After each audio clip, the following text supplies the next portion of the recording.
in so just and faithful manner as to advance the peace, prosperity, and welfare of our country and of those whose interests you have committed to our charge. Amen.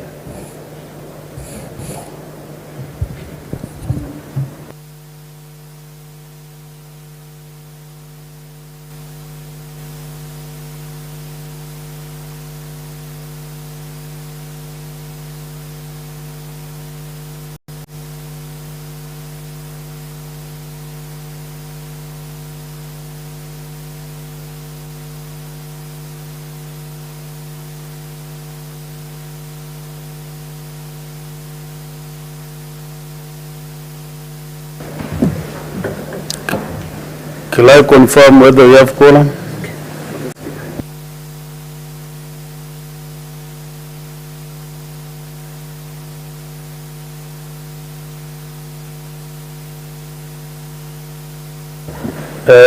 Sergeant at arms, ring the quorum bell for 10 minutes.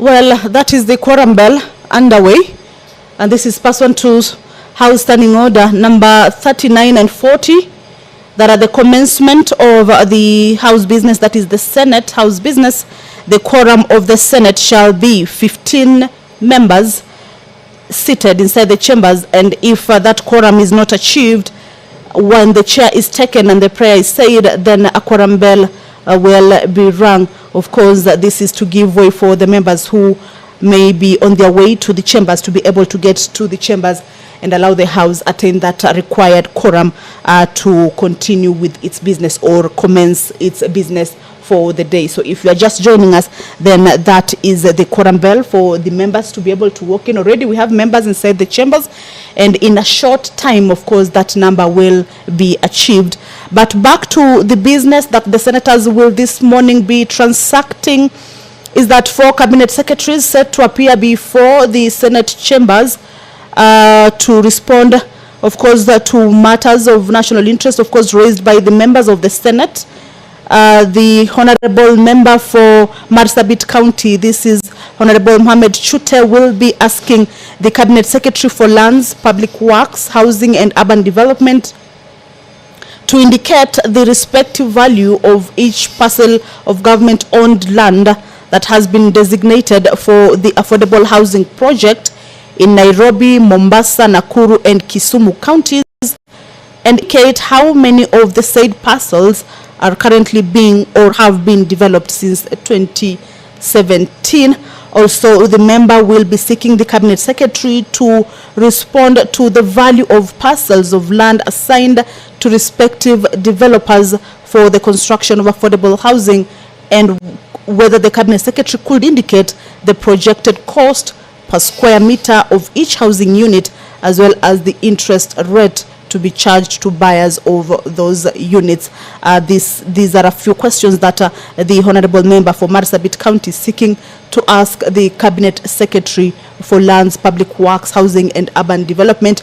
Already, as you can see inside the chambers, is that the position that the CSs normally take has already been set. That is the stand that they will be using to respond to these questions.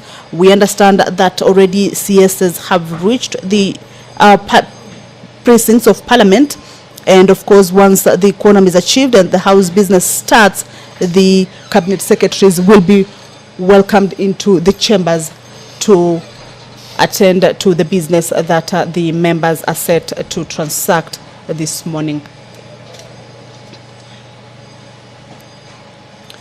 The Honorable Senator for Nairobi County, this is Senator Edwin Sifuna, also will be asking the Cabinet Secretary for Lands, Public Works, Housing and Urban Development on the issue of who holds the title deed for the parcel of land on which the Tomboya Social Hall in Makadara constituency in Nairobi City County stands, and whether the Cabinet Secretary could indicate the ownership history of the said parcel of land, that is the Tomboya Social Hall in Makadara constituency on which that particular hall sits. Also, the Honorable Senator will be seeking to understand from the Cabinet Secretary whether she could explain the circumstances under which the parcel of land came into the custody of a private developer who has already commenced construction works. That is just but a few of the questions that the CES for Lands, Public Works, Housing and Urban Development will be required to respond to as raised by the Honorable Senators. The Cabinet Secretary for Energy and Petroleum, Davis Chirchir, is also set to appear before the Senate chambers this morning, of course, to respond to questions raised by members. The Honorable Member for Kirinyaga County, this is Honorable James Murango, also will be asking the Cabinet Secretary for Energy and Petroleum whether he is aware of the breakdown of over 15 government-owned power transformers in Kirinyaga County between March and September 2023, and if so, could he explain the reasons behind it?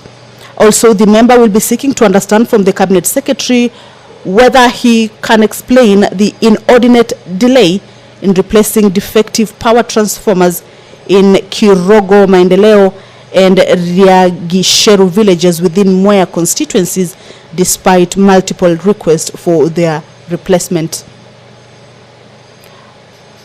Honorable Mohamed Chute for Marsabit County also has questions for the Honorable Cabinet Secretary for Energy and Petroleum, Davis Chirchir, and these questions include: which entities were responsible for the disruptions of power supply in most parts of the country on Saturday, 11th November 2023, and the nationwide power blackout that occurred on Friday, 25th August 2023, and could the Cabinet Secretary state any actions taken against the entities? That is the Majority Whip, who is also the Kakamega Senator, Honorable Boni Halwale, of course, trying to see whether the members are anywhere close by within the chambers. At this point, the Majority Whip normally whips the members into the chamber just to ensure that the House attains that required number for the commencement of the House business. But as it is, the number has not yet been achieved because the quorum bell is still on. And if you're just joining us, is that the Senate business is about to begin for this morning's proceedings. The chair has already been taken, but the House lacks the required number of senators for the commencement of House business. 15 members are needed to be inside the chambers, and the lack of that number has necessitated that particular quorum bell. But as you understand, is that on Wednesdays morning sittings, the senators usually ask questions to the cabinet secretaries who appear before the Senate, and are allowed or are given an opportunity to respond to these questions that are of national interest or affect different counties, and the senators representing those counties have an opportunity to ask these questions to the cabinet secretaries. And once the number is achieved, then the House will begin its business, and the cabinet secretaries, whom we understand are already within the precincts of Parliament, then they will be appearing and they will be able to respond to these questions that the members are seeking answers to. Well, let's see whether the quorum has been achieved. Order number 1, administration of oath. Order number 2, communication from the chair. Order number 3, messages. Order number 4, petitions. Order number 5, papers. Order number 6, notices of motion. Order number 7, questions and statements. Honorable Senators, this morning we are expecting the CS for lands, public works and housing and urban development to appear before the Senate. And I can see the Honorable CS has been ushered in to answer questions as to three questions asked by three senators. So the first question is from the Senator for Kirinyaga. But before then, Madam CS, welcome to the Senate. This is not your first time to appear before the Senate, and we did appreciate your effort to honor the invitation by this honorable House to answer the questions asked by these honorable senators. So feel welcome to the Senate.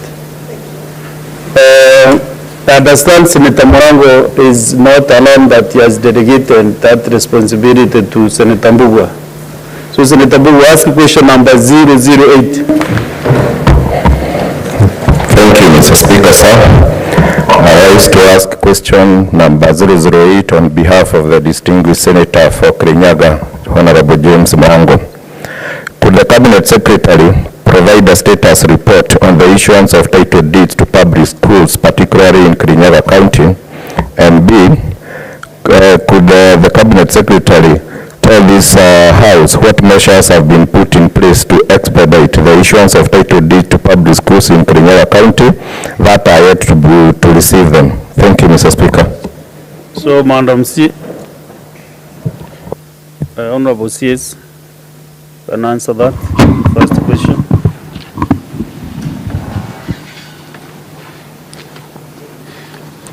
Thank you, Honorable Speaker, honorable members of the Senate. Honorable Speaker, I don't know whether you said it is my first time or my second time. I said for the I've been here before. You have been here before. Thank you. It's not the first time. I wanted to thank you. I was on this seat when you were here. Yeah, thank you, Honorable Speaker. I wanted to thank you for giving me this opportunity once again, members of the Senate. Through the Speaker, I have, I think, 3 questions. I'll take the first one, Honorable Speaker. We have given an answer, Honorable Speaker, to this question, to provide the status report on issuance of the title deeds to public schools, particularly in Kirinyaga County. I have given an answer and a list of schools to answer to that question in detail.